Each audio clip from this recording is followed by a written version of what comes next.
Welcome to Gamblin and Ramblin, a weekly show where we react and rant about the weekend in sports betting. I'm Tim Kalinowski. I'm joined by Charlie DiSturco. You can follow us both on the Action app, Action YouTube channel, Action Network HQ on TikTok and Twitter. Flawless execution, Tim.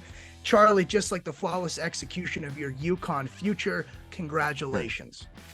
Thank you. It was finally great to see one get home after losing Creighton in Texas last week.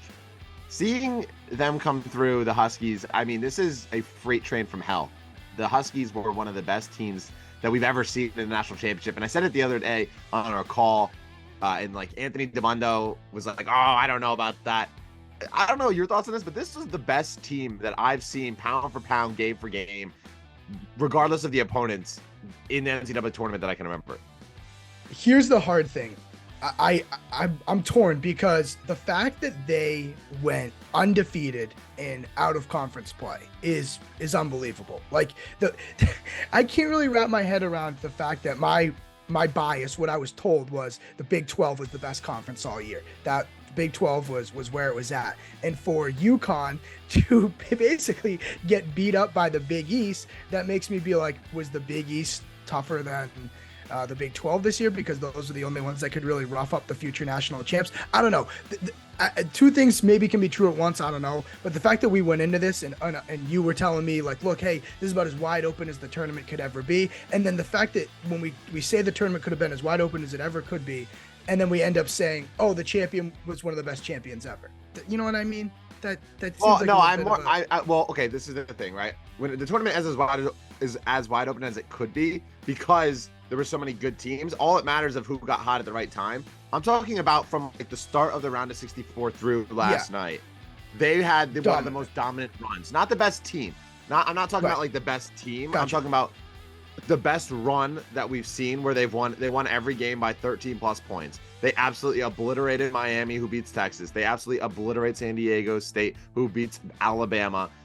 Listen, right? The sports books couldn't even get a number on this team. They made this line 7.5. Most experts made it 5.5, 6, 6.5. They blew that one out of proportion. There was just this team was just clicking on all angles. It was something that like you don't see often. It's just how in sync they were as a team for like college kids. They made it look so easy. They made it look so easy. We were just talking right now. Oh yeah, Hutton, our producer, said he went to bed. He fell asleep. I was like, from the game or from the time of the tip? And he's like, the game didn't help. And you said, oh well, the game was sort of exciting. I'm like, for like 2 possessions, like it was never. I had UConn -7. There were 6.5s out there by the time the game tipped. I never felt worried one time once the game started. You didn't feel worried. You didn't feel worried at the end when they started making that comeback and caught it to 5 or 6? No. I started getting nervous, but I think it was because of my future. Because everything was so hard for San Diego State. Everything was so like earned. Every single, and so even when they went on that run, it was like, God, but it feels like you got to scratch your eyes out just to get a point. You know, it felt, and I'm thinking UConn, I'm like, okay, this is the Aztecs run. And it was still like, they still had a 5 point, it got to 5 or 4 was the worst it ever got. Like to me, I never felt, I felt like whenever UConn needed one, they could get one. Yeah, it felt like UConn was also giving them points. Like they were just turning the ball over and like stupid mistakes and bad passes, and that was how San Diego State was getting it close. I said this on the show. I said, like, I don't know if you ever want to get in front of this team the way they're playing right now. There was not a team that had been more in sync than UConn. They come out of the gate, they absolutely roll. Everybody on that team was doing incredible stuff. Tristan Newton had a day. Adama Sanogo is arguably, one of the best big men that we've seen in like as far as a tournament success-wise goes. This is the thing, right? Okay, when we talk about the boringness of the national championship game, that was what I was extremely worried about with San Diego State making this run. They're not a fun team. They like to slow the game down. They play ugly basketball, and they win ugly basketball. Yeah. And that was like the whole issue, right? Where they slowed it down against Creighton. Creighton couldn't make a 3 in the second half. San Diego State ends up winning with a shot with like 1.7 seconds, or a free throw with 1.7 seconds left. FAU, they get the buzzer beater, which was an entertaining end of the game. But the entire game itself was like kind of mixed the whole time. And then we get to UConn. UConn has absolutely no issue with this team because they're long, they're athletic, they're in sync, they can make their threes. San Diego State really had no answer. And that was like where I think it got into the whole boringness of like gameplay and everything. It wasn't boring for me because I had the UConn future, but right. Well, they were like I don't know, they were like the New York Islanders, you know, they were like Iowa football, you know. It was entertaining because it was March Madness in the tournament, but the team was like, it was not a great advertisement for the sport. It was like for the men's game, it was kind of like, oh, okay, this is the best we have to roll out here. This, you know, scratch your eyes out type team. I've already said that twice, but that's how it feels like. It's a grind watching them. It's like, it's hard to watch. Right. You could argue that the women's tournament was arguably more entertaining as far as like a tail end Final Four and whatnot than it was. That Iowa game against South Carolina was arguably more entertaining than like half of the NCAA men's Final Four national championship games. Oh, couldn't agree more. I watched the Final Four last weekend.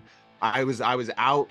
Like, it just didn't even like interest me. I watched the very tail end of FAU San Diego State because I saw it was close, but both games were like not that entertaining from just like following along and like sets up to be narrative wise. And then you get the Caitlin Clark and you get South Carolina. It was an incredible, and then obviously Iowa makes the upset. Incredible game and run on that end. Did you watch? I did, and when you say that, it makes me think, well, we spit out so many takes here that I kind of get lost in my take encyclopedia here. I forget that we said last week, oh, we're not that excited about this Final Four, and just by that question, looking back, I think we might have been right. Yeah, like, I mean, we might have been right because I agree. I watched the women's Final Four. It was far more exciting than what we got on the men's side, and that's what I was talking to. I was on Green Dog Daily last week talking about it, like, and everyone's like, oh, "You guys see these teams from the 8-9? It's so cool." I'm just like, "Oh God, enough!" It's please, come on. It wasn't that. It didn't deliver. No, it did not deliver. The FAU and San Diego State, FAU was up by like 14 for the entire time, and then you turn on the game in the final like 8 minutes. San Diego State makes a comeback. That's entertaining. UConn and Miami, the game was over from tip. Over. UConn, San Diego State, the game was over from tip. So we're watching these games where it's completely over versus like the women's Final Four, LSU, Virginia Tech. Virginia Tech's up at half. LSU makes this dominant run in the second half. Iowa, South Carolina, Caitlin Clark goes bananas. Like that is entertaining. We didn't see anything like that in any of the men's games. It wasn't that entertaining, and the fact that it started at 9:20 p.m. was like just the cherry on top of how how much can you do wrong with the NCAA men's national championship? It's like, all right, let's get San Diego State in it, and let's start at 9:20 a.m.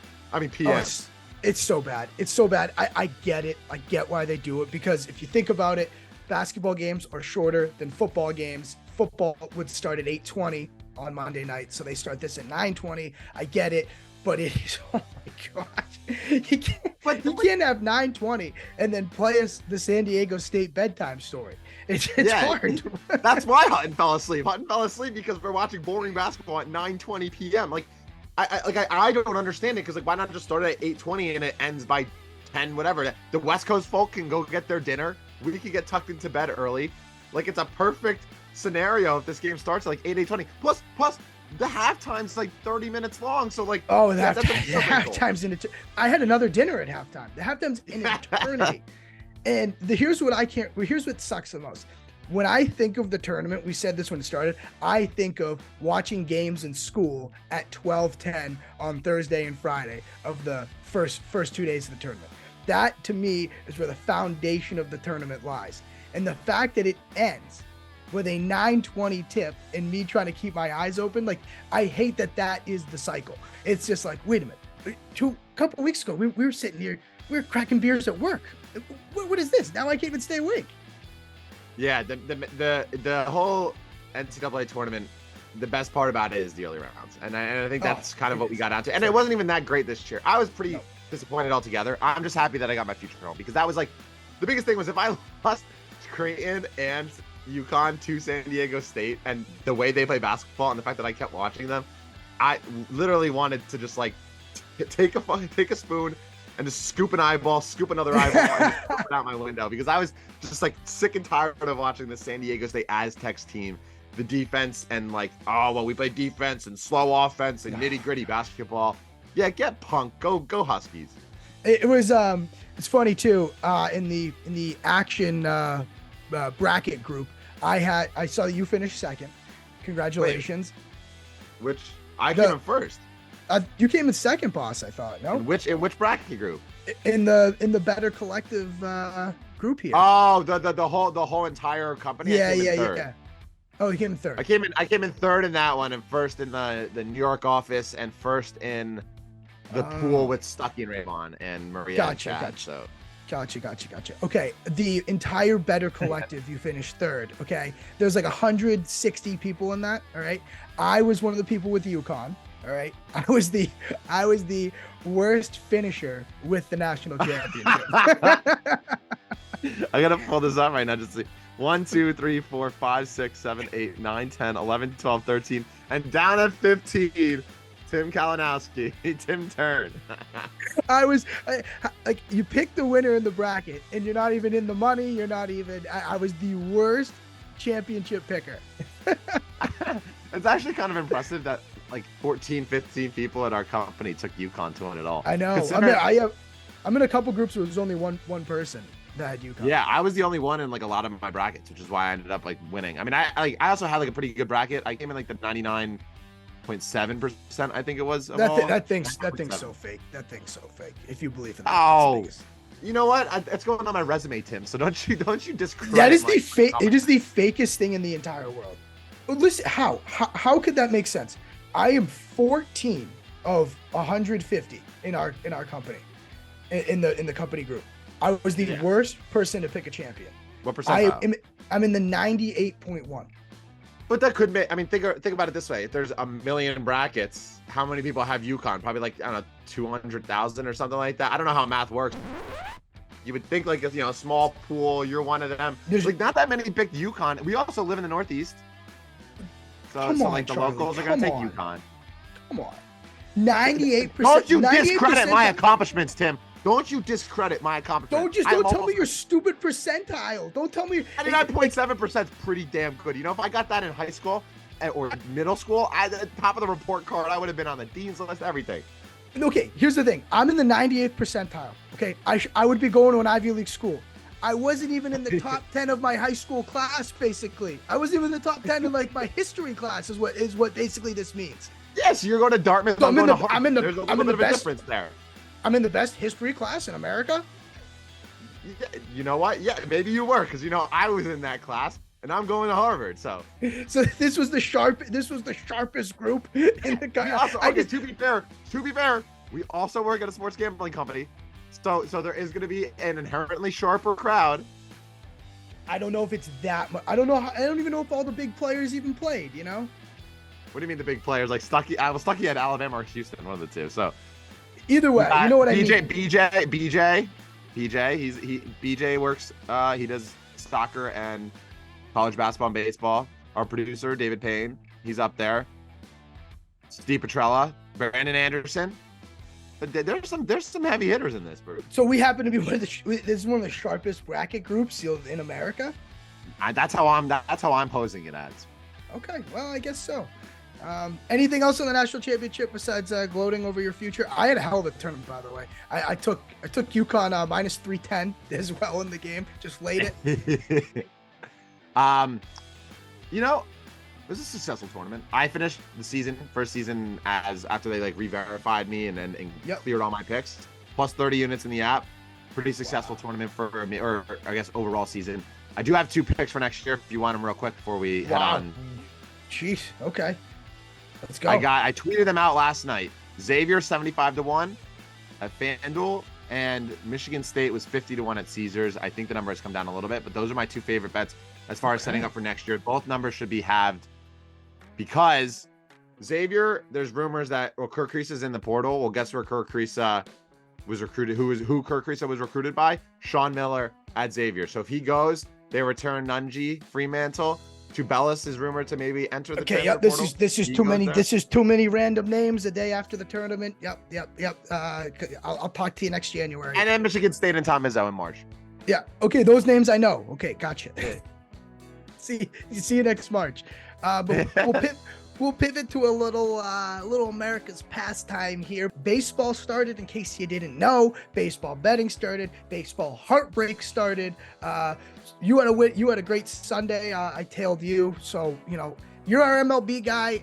You're a complete sicko if you bet MLB every single day. And I mean that in the most sincere, endearing way possible, because it is a grind. They say that betting a full MLB season is like betting 16 NFL seasons all in one. And that's just 1 year betting the MLB. What's it like to bet the MLB? Dude, it is one of the hardest things to do. It's, you know what it is? It's hard to just like deal with, like, there's a full slate every single day that you're betting, but like the way I look at it is I did it with college basketball. I do it with like a lot of other sports. So at the end of it all, it's just tiring of like doing it every day. That's like where it ends up like cutting you slowly, because it's a 162 game season. But I love it. I mean, I love baseball. I watch baseball all the time. I'm like a sicko in that department. You tailed me. I told you on that Sunday, I said I had the worst day of my season thus far, of like my 4-day MLB season on that Saturday. So it made sense for you to tell me Sunday. It all worked out. It was great. Nationals came through for us. Let's go Nats. Nats. Yes. Yesterday I had a great day too. I'm pretty sure I made like 4 units. So a little bit of a heater if you don't. Yeah, no, I've been following you. You had a great day yesterday as well. So good for you.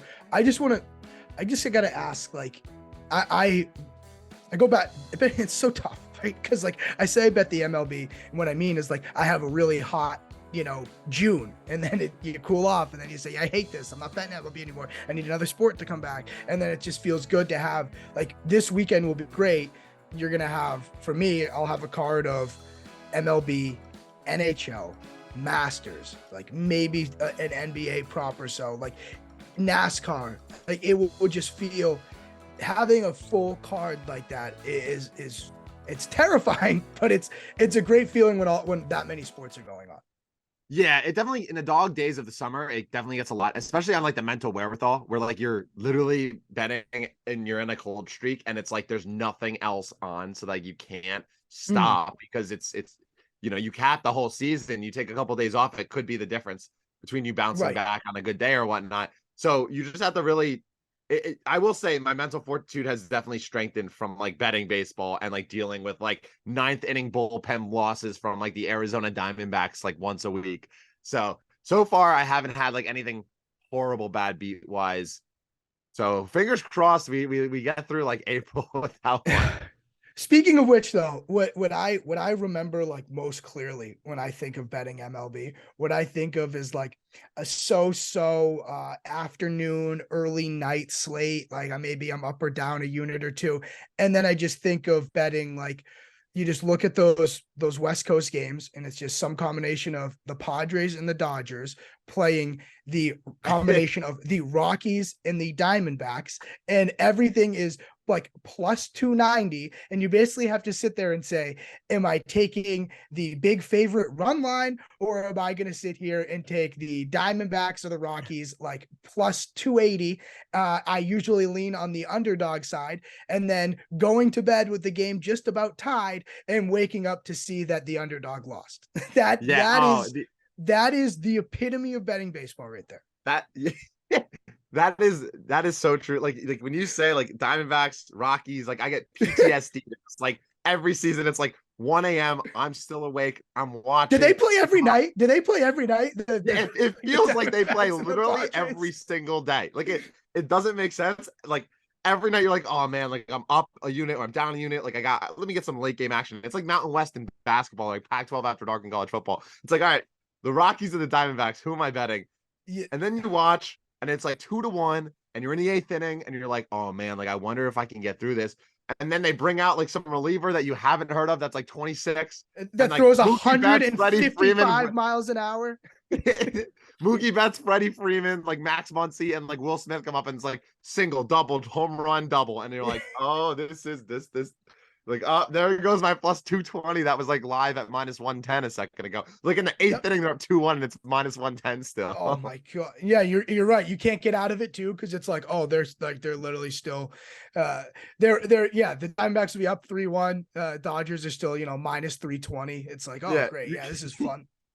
you can't even. It reminds me of like real quickly, just sidetrack the NHL like 2 nights ago when the Calgary Flames played the Ducks. The Ducks were up like 2-0 at the end of the first, and it was like a pick 'em. And Yeah. Calgary, it's like the same thing as like the Rockies and the Dodgers, and it's like 2-0 in like the seventh, and it's still a pick 'em because they expect to come back. I swear, the NL West only plays each other. It's just some combination of them only playing each other, and you just stare at that gigantic money line, that plus money dog, and you're like, and then I go, well, what if I go Rockies, then the Diamondbacks will win tonight. They'll beat the Padres. Then I'm like, I'll just take both. I just need one winner, And then Never both happens. lose. Never And happens. and then you like, but like you're also looking and you're like, well, Charlie's on it or Zorrillo's on Yeah, it yeah, or like yeah. Devano's on it. So like, you know what? I'm gonna do it. And then you go down with the ship with the entire group and we Yep. die a painful death. All I need is to see Stuckey log Arizona and then just make the comment the snake emoji. And I'm like, snakes. I mean, yeah, I need to buy a Diamondbacks like jersey or something because the amount of times I bet them, it's like unhealthy. Them, like the Reds, I bet the Reds like 4 times already this year. They played like 5 games. Like dude. I just like can't stop. That's me with the fucking Pirates, dude. You can make the Pirates any fucking price. And I'm like, yeah, I'm like minus 200. I'm like Buckaroos, baby. Put and then you just put the pirate emoji flag. The flag. Buckaroos. Yeah. Oh my God, dude, you're giving me. I'm like nostalgia of last year baseball. I can't wait for like the dog days of July when like the only thing people are betting is that like it'll be like one of the best and worst times of like the year where you just like everyone's Stucky's betting baseball because he's not really doing it that much right now, and like you get into it and it's like Stucky. So you have a conversation like Stucky, Zorrillo, me, DeBundo, you, Nick Martin. Like we got a whole cast of crew.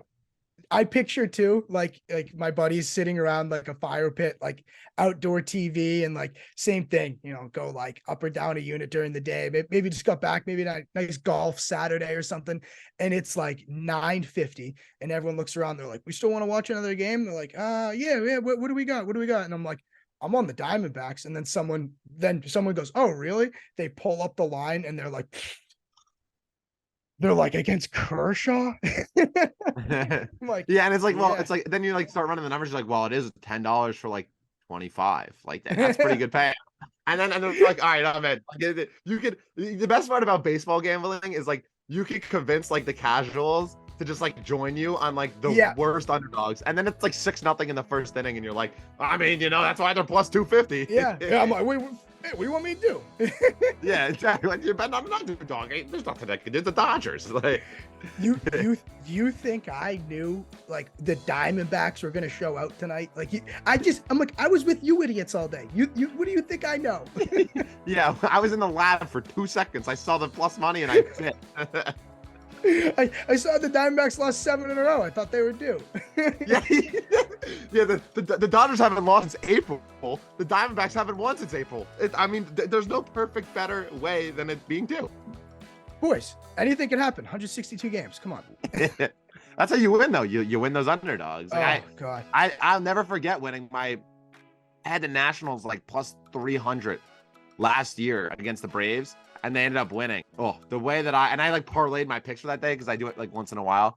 And that was the last leg at like 10 o'clock. And they like in the 7th inning like blew up. And then the 9th inning they like had like the bases loaded or it was like 2 men on, like chance for the Braves to like come back and win, and they didn't. And winning a plus 300 underdog. I'm rambling. It's so true. Like put it in the shrine. Like those tickets deserve to be hung. Those were like the Orioles last year was like kind of that run too. They had some series with the Yankees, and like it was either last year or the year before where the Orioles just like kind of had the Yankees number. You're getting those like 320, and I'm like, the Yankees, like Judge isn't even in the lineup today. I'm come on. It's the 3-game series when the Pirates beat the Dodgers last year. They swept them. they were all like plus 200, 230 every single game, and Zerillo had them every game. Could make your year. Yeah, literally like the 3-game series. Like if I had I bet them once of the 3, but I was like, I would have bought like a Pirates t-shirt at the end of that if I had made like, a couple $100 off of just like them sweeping the LA Dodgers. Oh, so good. I have to ask you. So like for the process, I see you last night before, I mean, it's like 11:30 or whatever, and you log Mariners, Angels, first 5 under. So for you, are you sitting there like, do you really value the night before lines drop, like when those lines drop and they're like, but what you bet the game for the night before? You bet last night bet Angels, Mariners. I just want to know how you sniped out like, oh, Angels, Mariners, and then you're like, no, the value is gonna be on first 5. Like what made you do that? Yeah, it's a good question. I basically, the way that I like to bet a lot of first 5 unders as opposed to full game unders just to avoid the bullpen. And when I look at like the game and like how the match is, like, I don't take into account as much. Like it's a very small amount of like how like the last week has gone. Like yes, you want to take it early season. Mariners bats have not been performing that well, so that was like taken into account. Where I'm like, okay, I'm like kind of looking to fade the Mariners offense in general. And Luis Castillo's on the mound, and then you like look at like, okay, Castillo and his numbers and Suarez and his numbers, and when you like look at just like how these pitchers fare, and given the fact that like the Mariners offense has been good and the Angels don't have Rendon and they're kind of relying on a couple of bats, you kind of realize that okay, the line is going to be trending. I would expect this to be a lower scoring game. Gotcha. It's hard. Like I don't have. So were you thinking that process before the line dropped? No, I looked at the number and I was like, this number looks off. Gotcha. So you're what, late? You were laying in bed at quarter of midnight and you were just like looking at the numbers drop or what? Similar. Well, the numbers drop like kind of earlier now. I was like, got around. I was like the tail end of the national championship when we like were like, gotcha. All right, the game's over. And I pulled up the numbers and I like look at like their both pitchers' profiles, and like I have a list of pitchers that I'm looking to fade and the pitchers I'm looking to back. Gotcha. Like I went on yesterday and like Johnny Cueto is a pitcher that I'm looking to fade, and he didn't even make it out of the side. I think he got hurt maybe, but like I didn't have to watch I didn't even have to watch the Twins game because they won by like 7. Like yeah. So I have, and Malley was the pitcher that I'm looking to back. So I have a list of like, every pitcher I have like fade back or like watch. And so those Suarez has pretty like underrated metrics, and then Castillo's like a borderline ace. So then in that instance, I look and I'm like, okay, I'm expecting this number to be 3.5 by the morning, and it is 3.5. Gotcha. It is. Yeah. So gotcha. Yeah. So that's what I was looking for. That's the magic right there. Your homework on the pitchers, like having a list like that. Yes, it's all pitchers based, and then obviously like there's different different things. Like you backed me with the Astros first 5 under on Sunday with Clevenger and Garcia. Yordan Alvarez isn't in. The Astros lineup as a whole, like, is a team I'm looking to fade like slightly, because if you look at their lineup right now from the championship year to this year, half the names you don't even recognize because half of them are hurt. If Brantley's hurt, Altuve's hurt. If Yordan's missing a day, then all you have is like Jose Abreu, Bregman, who's in a slump, and Tucker. So it's a little bit of hitting, but it's majority of like how the pitchers stack up, and then like that's kind of where I kind of aim for everything. Gotcha. It is as we record this, it's a Dinger Tuesday on FanDuel, which those can be fun to bet. Anthony Devondo breaks those down, but we will say no matter what shop you're looking at, you can't get tricked by these same game promos. Hutton, what was this same game promotion that was like absolutely outrageous? They had it was a same game parlay with San Diego State, and it was plus 310, but San Diego State was plus 320 or plus 340 on the money line. So it was UConn team total, San Diego State spread, and San Diego State money line. And that same game parlay on DraftKings ended up coming to about that plus 310 range. And then if you went to go bet their money line, you would have gotten better odds as opposed to doing a same game parlay.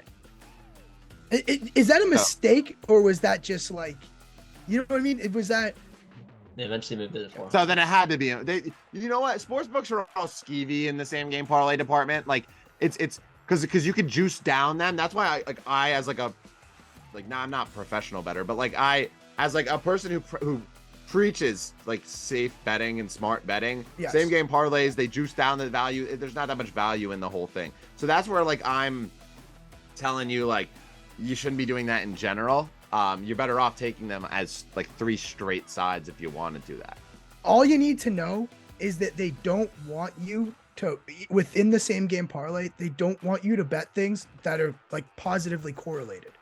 You can't take, for instance, Colorado to win, McKinnon over 3 shots, and McKinnon goal, because they don't want to take that action, which is frustrating. They juice the heck out of it, and it's like if you take an over in baseball and you take total bases over, like eventually like the odds just get worse and worse, and you adding things don't do much. But then you take an under all of a sudden, and it like changes things. It's NFL, right? I had to do same game parlays for the website, and you would notice like, oh, the over with like Herbert's over and Josh Palmer's over comes out to like plus 320, but then you bet like Keenan Allen's under the over and Herbert's over, and it's like plus 800. So you bet positively correlated things, they juice the heck out of it, which is where this whole like deceitful stuff comes into play of like doing same game parlays, which is why I usually preach to like bet them straight. You're better off like when I write the same game parlays, like I bet the 3 legs usually like straight, and then and then I offer like, okay, here's insight on why I like these 3 plays, and this is what you would get if you parlayed them together, because I don't like want you to parlay. It's it's a lot. What we're trying to say is, if you're looking for a big ticket, look at the MLB past 10 o'clock at night. Yeah. That's what look we're at saying. the Rockies and parlay that with CJ Cron home run, and you're looking at a big payday, kid. Yeah, I mean, that's what. Before we head to the door here, all you got to know, right, for the MLB, we're fading the Phillies, and I'll tell you what. Before that series even started, I'm gonna be loving betting the Texas Rangers. I every year you kind of have to have that team that you that mediocre team you fall in love with. It can't be one of those top teams. That's gonna be the Texas Rangers for me, I think. Yeah, you know what? They're a good and fun team. I think mine's I mean, I guess you could call it mediocre. I don't know if they're mediocre. The Minnesota Twins are my team that I'm like, I've already backed like 2 to 3 times, and I think that they're going to make the playoffs, and I think that they're going to give Cleveland a run for their money at the AL Central, and they have like 4 good arms, and Byron Buxton, as long as he stays healthy, is great. Correa. So they're a team I'm looking to back. Definitely fade the Phillies. I love betting the Reds. They're my like Cincinnati Reds hat right here. There you go. I love backing them. I'm not even a fan of the team. I just love, like, shout out my dad. He's a Reds fan. But, like, I love backing them. Hunter Green's great. Johnny India, Tyler Stevenson. I have their over wins, and they're, like, they're off to a hot start. So, fingers crossed. If you're a casual and you, like, maybe you just got, like, the ESPN Plus or the MLB TV, go watch the Reds when Hunter Green pitches. That is entertaining. That's about as good of advice as I can give you. He is so fun to watch. Yeah, if you like power rate the most entertaining things you could do right now in watching baseball, it's Hunter Green pitching, Yordan Alvarez hitting, and watching the NL West after 11 p.m. There you go. You're set till early July. Yeah. Well, we gotta go. Look, perfect out here. We gotta go to our next meeting. You and I are on Green Dot Daily today, so we'll have a little fun there as well. Masters weekend. We wanted to touch on it. None of us are big golf bettors. We defer to other people. We'll be tailing other people. I'll be betting just the names that I like, that I'm rooting for. Yeah. Those, like that's who I bet in the Masters. I do the same. I'm laughing because I literally bet like Dustin Johnson and Brooks Koepka every single name. Yeah. I'm like, am I gonna lose a tournament when Brooksy or Dustin Johnson wins? Like, right, and I'm the same with Justin Thomas. Like, I don't want Justin Thomas to win and me not to have bet him. So that's what I do. So enjoy this wonderful. Yeah, exactly. Enjoy this wonderful weekend. That's action packed. Masters, NBA, and NHL are just down the stretch here, closing out playoff spots on the line. MLB as well. It's a fun time, Charlie. Let's go hop to green.daily. Everybody, good luck this weekend. Make sure to follow Charlie in the Action app. He just won his UConn future at Charlie DiSturco. Follow him on Twitter as well. Follow me in the app because I went on a college basketball heater. So maybe follow me next February and tune into my Twitter as well. Thank you, everybody, for watching Gamblin and Ramblin. Have a great weekend. Go Huskies.